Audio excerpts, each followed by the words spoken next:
কেউ আমাকে খারাপ ভাবলে আমি কিছু মনে করি না, কারণ একজন মানুষ কখনো সবার প্রিয় হতে পারে না। আমি আমার বিবেক দিয়ে নিজের পথে চলবো। যে চেনার সে আমাকে ঠিকই চিনবে, যে তোমাকে বোঝার সে তোমাকে নিশ্চয়ই বুঝবে। বড়দের প্রণাম এবং ছোটদের ভালোবাসা জানিয়ে আজকের ভিডিওটা শুরু করলাম। শুভ সকাল আমার প্রিয় বন্ধুরা, আশা করছি তোমরা সবাই খুব ভালো আছো এবং যে যেখানে আছো অনেক সুস্থ আছো। আর তোমাদের ভালোবাসায় আমি অনেকটা ভালো আছি। বাঁকুড়া জেলার ছোট্ট একটি গ্রাম থেকে আমি পূজা আমার নতুনত্ব একটা ব্লগ ভিডিওতে তোমাদের সকলকে জানাই অনেক অনেক ওয়েলকাম এবং অনেক অনেক ভালোবাসা। আজকের সকালটা আমাদের গ্রামের গোবর জল মারলি দিয়েই শুরু করলাম। ঘুম থেকে উঠে চোখে মুখে জল নিয়ে চারিদিকে গোবর জল দিয়ে দিলাম। তারপরেই দ্বিতীয় কাজ ঝাড় দিতে লেগে গেলাম। আজকে দোকান দুয়ারের দিকটা প্রথমে ঝাড় দিলাম, কেননা উঠতে অনেকটাই লেট হয়ে গেছে। এখন বাজে প্রায় 7টা, আর 7:30 থেকে না সকালে টিউশন ব্যাচ আছে, তার জন্য এই দিকটা আগে ঝাড় দিয়ে দিলাম। তারপরে দরজাটা খুলে রেখে দেবো, যারা আসবে তারপরে বসবে, আর বাকি কাজগুলো সারবো। টিউশনে আসার আগে যতগুলো কাজ সারা যায় সেরে রাখবো, কিন্তু মেন কাজ আমার মেয়েকে কিন্তু আমাকে খাবারটা খাওয়াতেই হবে ওরা আসার আগে, কেননা ও ঘুম থেকে ওঠার আগে আগে খেতে চাইবে। তোমরা তো জানোই আমাদের বাড়ির আশেপাশে কত গাছপালা রয়েছে, যতই দুবেলা ঝাঁট দিই না কেন তাও সেই পাতা পড়ে ভর্তি হয়ে যায়। সারাদিনে যতটুকু পারি নিজের ঘরটাকে একটু ভালোভাবে সাজিয়ে গুছিয়ে রাখার চেষ্টা করি। তবে বিষয়টা হলো, ভালো ঘরের চেয়ে ঘরের মানুষগুলো ভালো হওয়াটা অনেক বেশি জরুরি, এটাই অনেক বেশি শান্তির হয়। দোকান দিকের দুয়ারটা ঝাড় দিয়ে চলে এলাম। তারপরে এখন আমি আমাদের ঘরের উঠোনটা একটু ঝাড় দিয়ে নিচ্ছি। চালাক হলেই মানুষ হওয়া যায় না, চালাক তো শেয়ালও হয়। মানুষ হতে হলে তার মধ্যে মনুষ্যত্ব থাকা দরকার। আর ভেঙে পড়াটা জীবন নয়, ভেঙে পড়ার পর নিজেকে তৈরি করাটাই আমাদের আসল জীবন। আর একটা বয়সের পর জীবনে শখ বলে আর কিচ্ছু থাকে না, থাকে শুধু ধৈর্য আর পরিস্থিতির সাথে নিজেকে মানিয়ে নেওয়ার পালা। এখন জীবনটা এমন হয়ে গেছে শুধু চিন্তা আর টেনশন। মানুষের জীবন নিয়ে গল্প লেখা খুব সহজ, কিন্তু গল্পের মতো করে জীবনটাকে সাজানো না অনেকটাই কঠিন। সমাজের লোকে কি ভাবলো, কে কি বললো তা নিয়ে কিছু মনে করো না, কারণ জীবনটা তোমার, লোকের না। তাই নিজের যা মন চাই তাই করো। তবে সুন্দর একটা জীবনকে নষ্ট করার জন্য একটা ভুল ডিসিশনই যথেষ্ট। তাই কোনো কিছু করার আগে অনেক ভেবেচিন্তে করা উচিত। ধন সম্পত্তি নয়, মানুষের জীবনে সবচেয়ে প্রয়োজনীয় জিনিস হলো মানসিক শান্তি।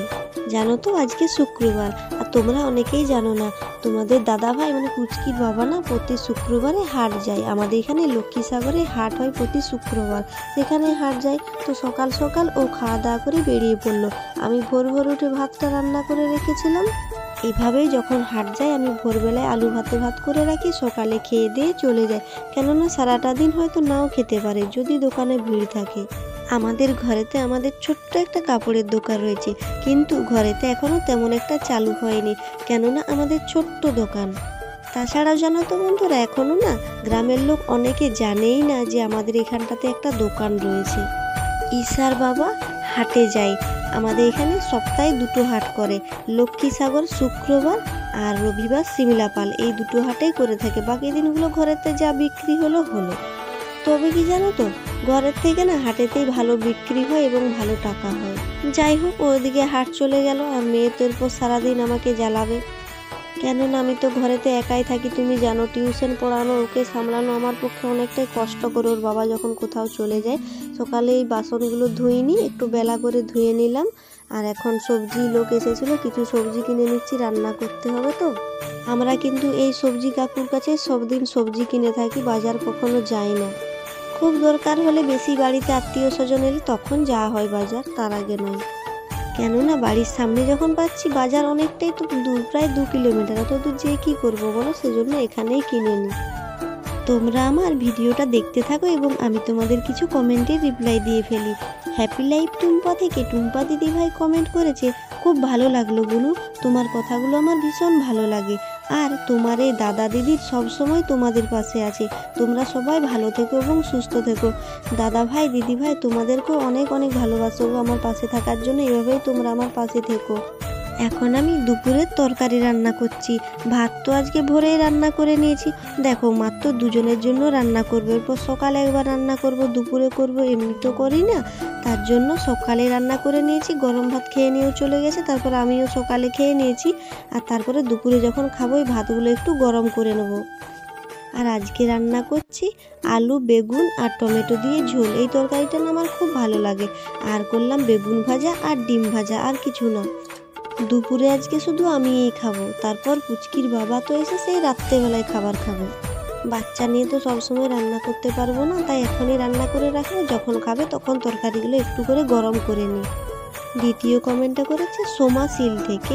সোমা, থাম্বনেল দেখে আমি তো অবাক হয়ে গেছিলাম, তারপরে তোমার ভিডিও দেখে বুঝতে পারলাম ব্যাপারটা কি সত্যি কথা। সত্যি কথা বলতে লোকের কথা শুনলে জীবনে বড় হওয়া যায় না। যারা কিছু করতে পারে না তারা অনেক কথা বলে, লোকের কথা না শুনে নিজের সফলতার দিকে এগিয়ে যাও। তোমার ভিডিও ভালো লাগে, অনেক ভালোবাসা রইল। সোমা দিদিভাইকেও আমার কাছ থেকে অনেক অনেক ভালোবাসা গো দিদিভাই, এভাবেই আমার পাশে থেকো। আর তোমাদের এত সুন্দর সুন্দর কমেন্টে আমার মনের জোর বাড়ায়।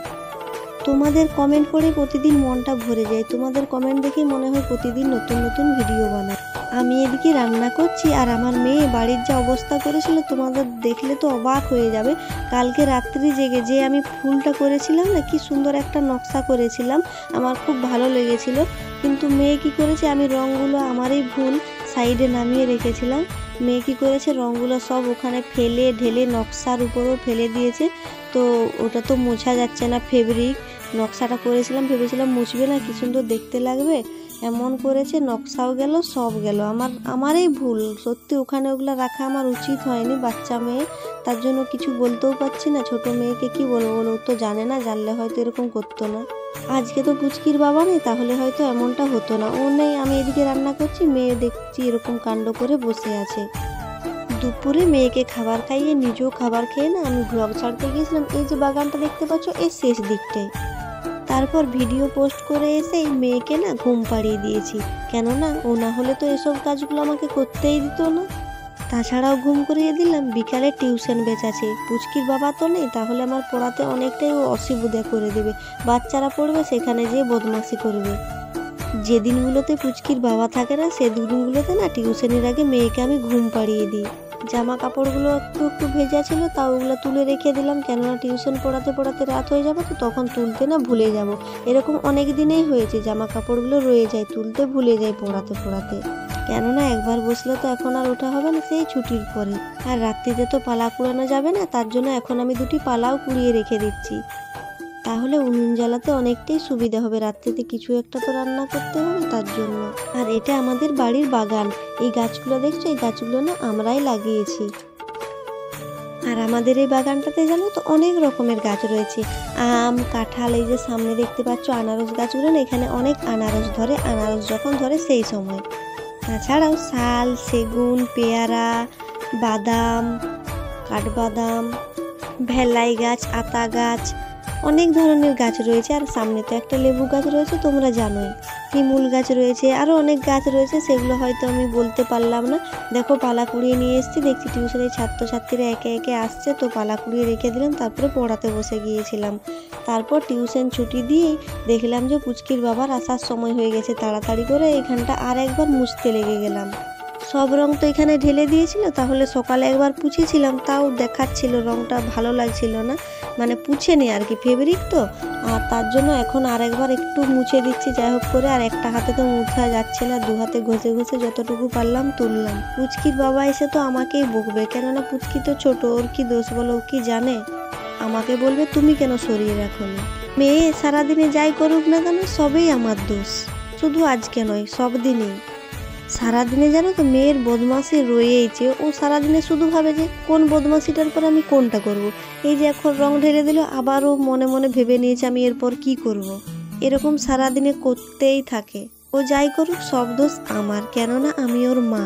যতই সাজিয়ে গুছিয়ে রাখি না কেন, ও ঠিক ভেঙে ফেলে ছেড়ে, মানে যা মন যায় তাই করে। তাও কিন্তু আমি আমার মেয়েকে কখনো কিছু বলি না, কেননা আমি জানি ও ছোট, যদি বড় হতো এসব কাজগুলো কখনোই করতো না।